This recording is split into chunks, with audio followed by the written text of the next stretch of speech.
Hi, and welcome to another edition of King Crush Thursday, where we highlight and uplift Black men because, frankly, not too many people are doing it. My name is Val Gay, and I am super excited to bring to you yet another amazing king. This brother is a musician, an educator, a drummer, a father, a husband, a son. He is a friend. He's amazing, a deep thinker, and I'm so excited. And I have to say, he's my friend. I'm so excited about that too. So please welcome my friend, Mr. Mark Prince. Hi, Mark. Hi, Val. Thank you so much for having me. It's an honor. Sir, thank you. Thank you for being here. It's an honor for me. And Mark, I'm so glad that you're here. And as you know, we are creating a repository of 6 questions and 100 answers by positive Black men, with the goal of having one day a young king who may or may not have positive Black male role models in his life, that he could come to this repository, see these same questions and see a myriad of different answers and perhaps find guidance in those answers. And then for the rest of us who are neither male or even Black, that we too can take and get an insight into a group of people who I believe are maligned and not necessarily fully seen in our culture and our media, and who I know to be incredibly positive, who are just as diverse as the grains in the sand. And so with that, I'm so glad that you're here. And I want to get started with our first question, which is, what does manhood mean to you?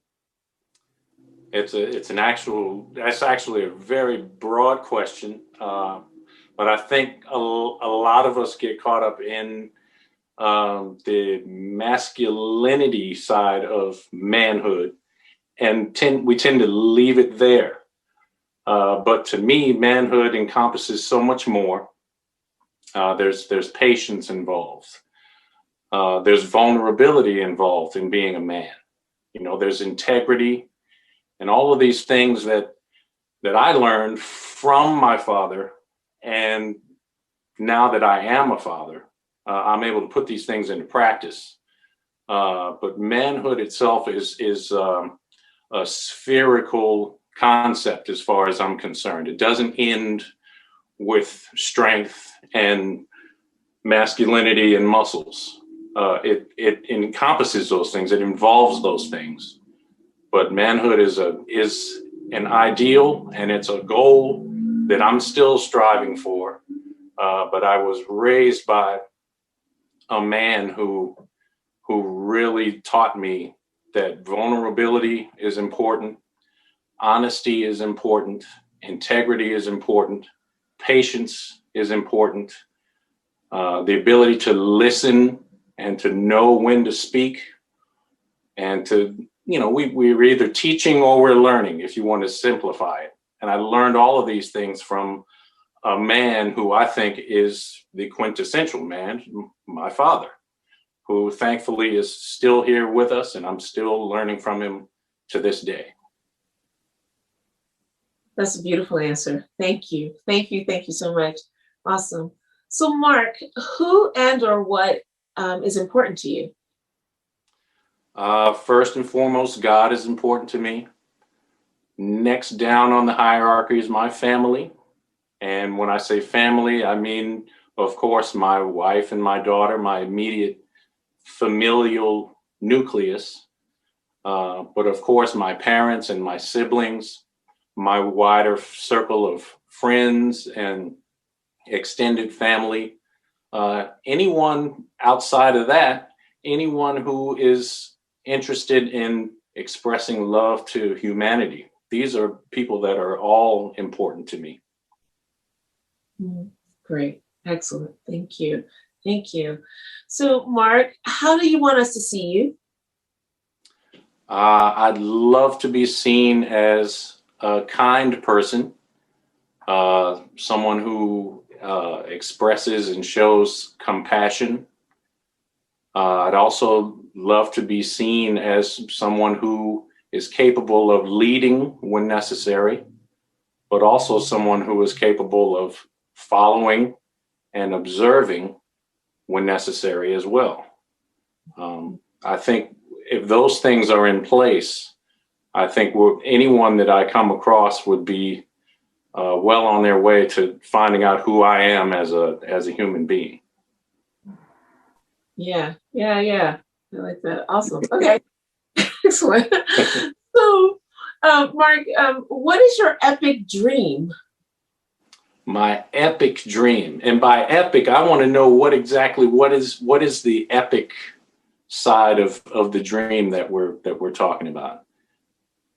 Well, sir, it is your decision to define it in whatever way you want. So it could be personal, it could be professional, it could be for the world, it could be all three combined, or none of the above. It's literally whatever you think. Man, my epic dream. I think with this past year, with COVID and all of the social justice issues that they've always been here, but they've come to a head in the last 12 months or so.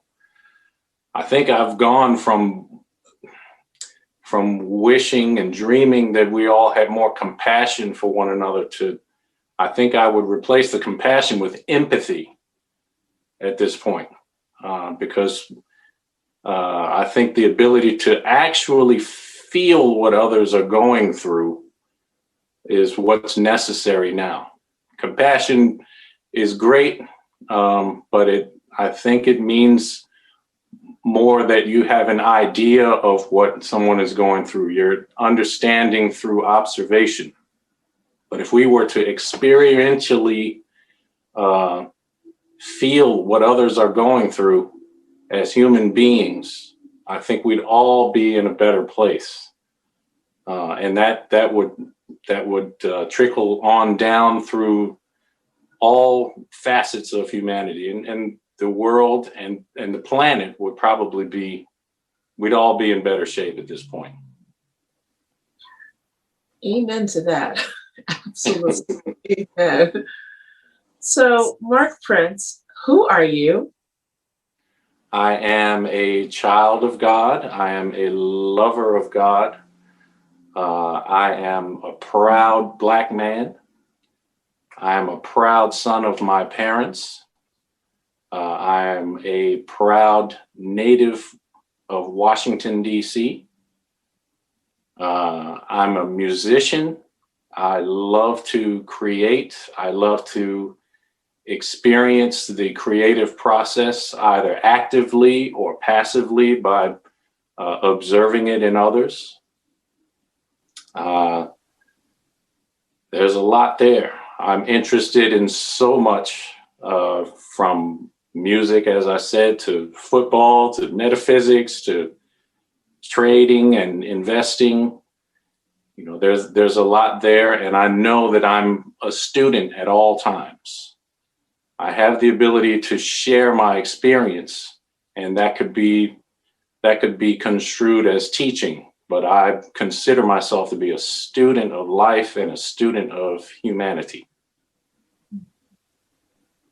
That is awesome, and so aptly said. That is awesome. It's one of the reasons why you're so beloved. This is really great. And so here we are already at question 6, which is there anything that I should have asked you that I didn't, or you wanted me to ask you and I didn't? In other words, what did I miss? Well, you don't miss much. And that's what makes you so special. That's something I'd actually have to think about. We've covered a lot of territory, and your questions are all encompassing. I guess maybe some questions, or a question about parenthood, or my academic background, or where I went to school, things like that. That would give viewers a little more insight into my journey. So it's your choice. What would you like? Well, I would like to say that I'm a proud graduate of Howard University. This is a time where a lot of Howard alum we're not gloating, but we do like to point out that the first African American and South Asian Vice President of the United States, is a fellow alum of Howard University. And I'm actually third generation legacy of Howard. My grandfather was there. My parents met in the Howard University choir the same way that I met my wife in the Howard University choir 30 years later. And we actually met in the same room that my parents met. And we didn't realize that till about 5 years ago. But it's a very, very beautiful legacy that we're proud of. And Howard University is central to our lives. How beautiful is that? I'm so glad you chose that, because there's so many things there, right? So it's about legacy, it's about tradition, it's about love, it's about the legacy of love, Yeah. you know, of all these things, holding an institution dear to you, and what that means in your life and the life of your family. That's all. That is amazing. That's awesome. Thank you, Mark. Thank you so much for sharing all of that. And I really want to thank you because I'm so grateful that, one, you exist. I'm so grateful that you've chosen the path that you've chosen as a musician, as a citizen of the world. And I love the fact you mentioned the word empathetic and empathy before, and that is my experience of you. And I'm so grateful that I've gotten the chance to spend time and make music together, which is just wonderful to watch you play. I love to watch you play. And so I encourage anyone who's out there, look Mark up, and there'll be some links in the bio, but check him out and how he plays. The sensitivity is incredible, and how you can tell the history of the world through the drums is just really beautiful. So something that's always remained special to me, that memory of music, drumming, and hearing the history of the world, of Black America, if you will. And so I just want to honor you, my king, and I just pray that God will continue to grow you and to deepen you, to bless your family and your impact, not only on just your immediate family, but on the rest of us. And I'm just really grateful that you were here today, Mark. Thank you so much. Thank you so much once again for having me, Val. You are just a treasure to this world. We really, really, all of us that know you are just really, really blessed and enlightened by your presence in our lives. And we really, really appreciate all that you do. Thank you so much. Oh, thank you, Mark. Thank you. And thank you for joining us. I hope that you enjoyed this conversation as much as I did, and I learned some things, which I'm so grateful for. If there is a Black man in your life who you want to honor in this forum or highlight in this forum, please feel free to click the link below or in my bio, or just DM me and we'll take it from there. And in the meantime, please remember to spread love and have a great day. Thanks so much. And thank you, Mark. That was great. Thank you so much. Absolutely. Thank you so much. I really appreciate it. Absolutely.